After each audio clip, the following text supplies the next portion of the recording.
जय हिंद साथियों, स्वागत है आप सभी का free exam zone YouTube channel पर। आज मैं आप सभी के लिए लूसेंट के 150 महत्वपूर्ण प्रश्न लेकर के आया हूं, जिसमें पॉलिटी, हिस्ट्री और ज्योग्राफी के 50-50 क्वेश्चन शामिल हैं। तो वीडियो बहुत इंपॉर्टेंट है, तो आप लोग वीडियो को लास्ट तक जरूर देखना। ये इसका सेकेंड पार्ट है। पहला पार्ट पहले ही अपलोड हो चुका है, वो वीडियो अब तक नहीं देखी है तो प्लेलिस्ट में लिंक है, आप जाकर के वो वीडियो जरूर देखें। तो चलिए वीडियो को स्टार्ट करते हैं। सर्वप्रथम हम पॉलिटी के 50 क्वेश्चन देखते हैं। तो पहला क्वेश्चन, संविधान सभा के सदस्यों को किसने प्रत्यक्ष रूप से निर्वाचित किया था? तो प्रांतों की विधानसभा ने। संविधान सभा ने किस प्रांत का प्रतिनिधित्व सबसे अधिक किया? तो संयुक्त प्रांत। बी.आर. अम्बेडकर का संविधान सभा में निर्वाचन कहाँ से हुआ था? तो राइट आंसर होगा पश्चिम बंगाल से। संविधान सभा के प्रारूप समिति की नियुक्ति कब की गई? तो 29 अगस्त 1947 को। संविधान के प्रारूप समिति के समक्ष प्रस्तावना का प्रस्ताव किसने रखा? तो जवाहरलाल नेहरू ने प्रस्तावना का प्रस्ताव जो है पेश किया। नेक्स्ट क्वेश्चन देखते हैं। संविधान सभा में सभी निर्णय किस आधार पर लिए गए? तो संविधान सभा में सभी निर्णय सहमत और समायोजना के आधार पर लिए गए। संविधान की किस अनुसूची में प्रत्येक राज्य तथा संघ राज्य क्षेत्रों के लिए राज्यसभा में स्थानों के आवंटन की सूची है? तो इसका राइट आंसर होगा चतुर्थ अनुसूची में। अगला क्वेश्चन, भारतीय संविधान ने 22 भाषाओं को राजभाषा का दर्जा प्रदान किया गया। इन राजभाषाओं का उल्लेख किस अनुसूची में है? तो 8वीं अनुसूची में 22 भाषाएं शामिल हैं। किस राज्य के आरक्षण विधेयक को 9वीं अनुसूची में सम्मिलित किया गया? तो राइट आंसर होगा तमिलनाडु। अगला क्वेश्चन, भारतीय संविधान की 10वीं अनुसूची किससे संबंधित है? तो राइट आंसर होगा दल बदल कानून।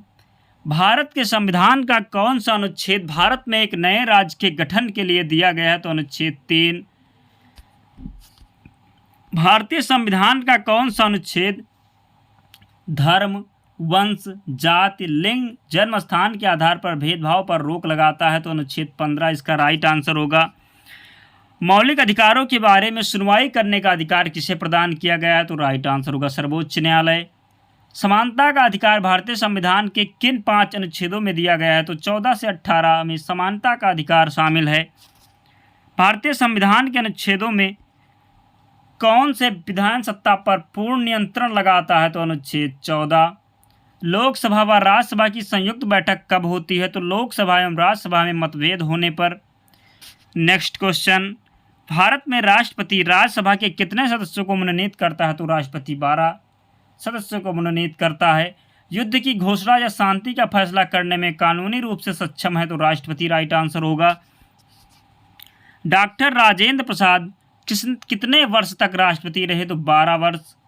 भारत के पहले राष्ट्रपति के रूप में डॉक्टर राजेंद्र प्रसाद का चुनाव किया गया था संविधान सभा द्वारा।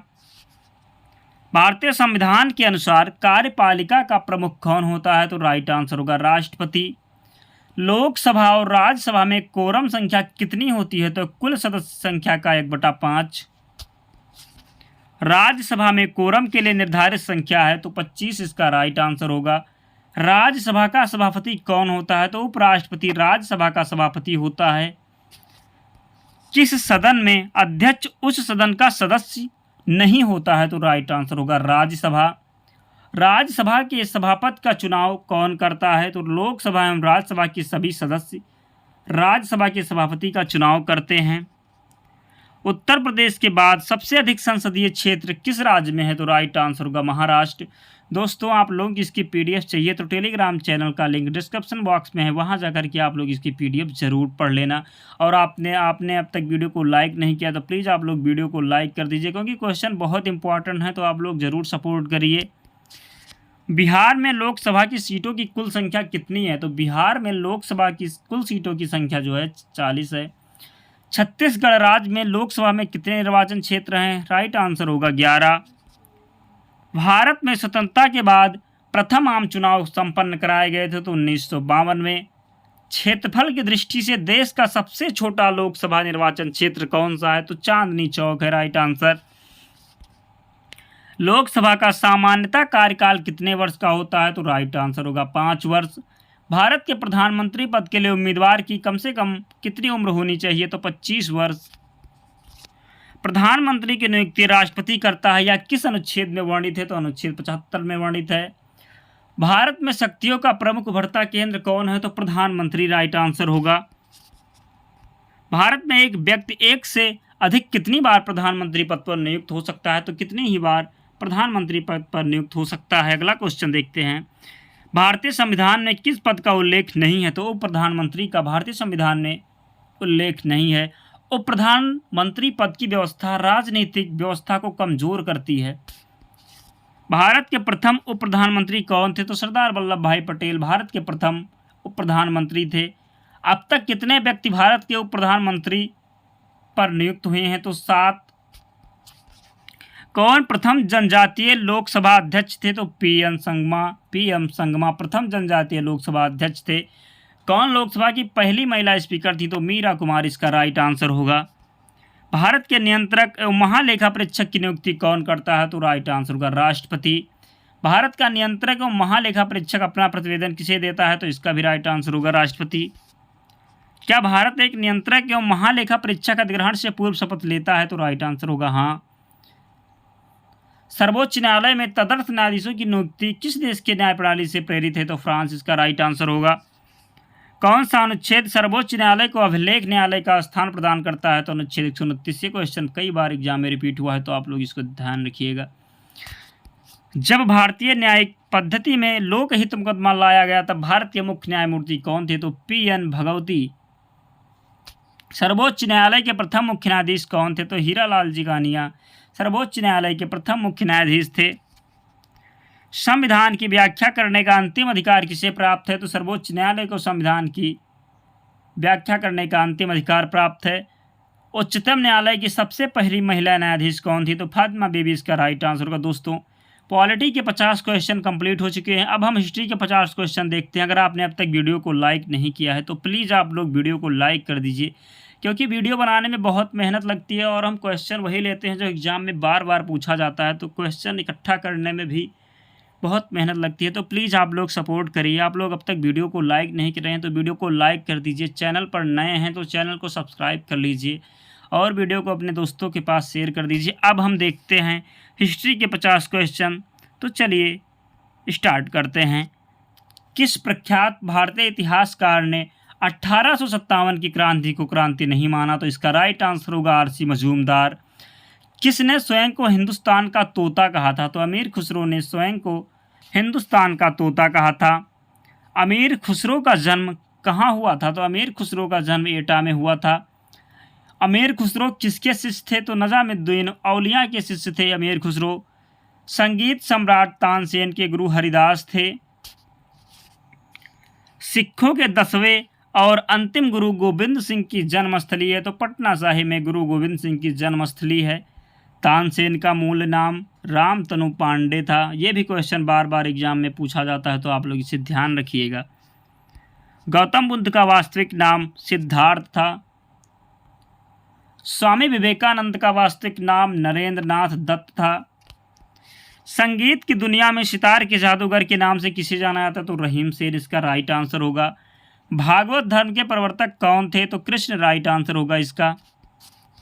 जैन धर्म के प्रवर्तक कौन माने जाते हैं? तो महावीर स्वामी जैन धर्म के प्रवर्तक माने जाते हैं। गौतम बुद्ध जो है बौद्ध धर्म के प्रवर्तक माने जाते हैं। सिख धर्म के प्रवर्तक हैं तो गुरु नानक देव सिख धर्म के प्रवर्तक हैं। फारसी धर्म के संस्थापक जोरोस्टर हैं। सिखों के 10वें गुरु थे तो गुरु गोबिंद सिंह सिखों के 10वें गुरु थे। खालसा पंथ की नींव किस सिख गुरु ने डाली? तो गुरु गोविंद सिंह इसका राइट आंसर होगा। टीपू सुल्तान की राजधानी थी तो श्रीरंगपट्टनम टीपू सुल्तान की राजधानी थी। प्लासी के युद्ध के समय बंगाल का नवाब कौन था? सिराजुद्दौला इसका राइट आंसर होगा। आधुनिक भारत में हिंदू धर्म में पहला सुधार आंदोलन तो ब्रह्म समाज इसका राइट आंसर होगा। मुख्यतः किसके प्रयास से सती प्रथा का उन्मूलन हुआ? राजा राम मोहन राइट आंसर होगा। भारत में अंग्रेजी शिक्षा किसके द्वारा लागू की गई? तो विलियम बेंटिक के द्वारा भारत में अंग्रेजी शिक्षा प्रारंभ की गई। महाराष्ट्र का सुकरात किसे कहा जाता है? तो महादेव गोविंद रानाडे को महाराष्ट्र का सुकरात कहा जाता है। प्रार्थना समाज की स्थापना किसकी प्रेरणा के फलस्वरूप हुई? तो केशवानंद सेन के प्रेरणा के स्वरूप प्रार्थना समाज की स्थापना हुई। आत्माराम पांडुरंग ने प्रार्थना समाज की स्थापना की। बारदौली सत्याग्रह का नेतृत्व किसने किया? तो वल्लभ भाई पटेल ने बारदौली सत्याग्रह का नेतृत्व किया था। किस प्रदेश में ब्रिटिश के विरुद्ध बिरसा मुंडा का संचलन रहा था? छोटा नागपुर इसका राइट आंसर होगा। भारतीय राष्ट्रीय कांग्रेस की पहली बैठक किस शहर में हुई? तो मुंबई में भारतीय राष्ट्रीय कांग्रेस की पहली बैठक संपन्न हुई। किस गवर्नर जनरल के कार्यकाल के दौरान भारतीय राष्ट्रीय कांग्रेस बनी? तो लॉर्ड डफरिन इसका राइट आंसर होगा। भारतीय सिविल सेवा में चुने गए पहले भारतीय का नाम था सत्येंद्र नाथ टैगोर। इंडियन नेशनल कांग्रेस के संस्थापक थे? तो A.O.. Hume Indian national Congress के संस्थापक थे।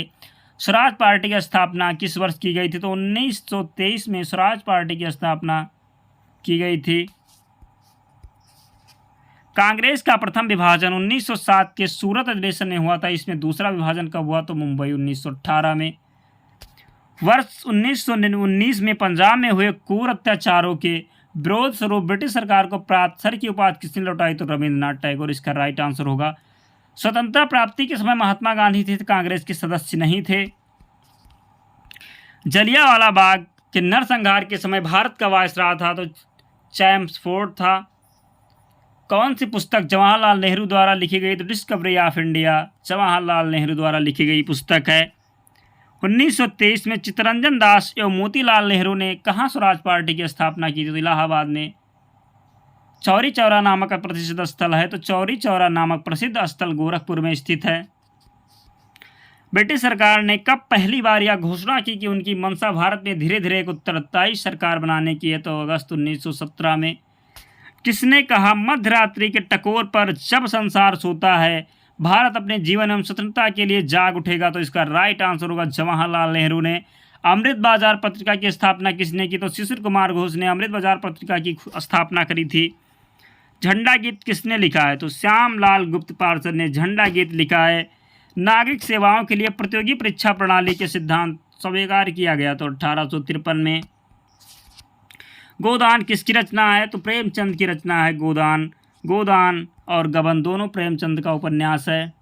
भारती के रचनाकार मैथिली शरण गुप्त हैं। पोस्ट ऑफिस के लेखक रविंद्रनाथ टैगोर हैं।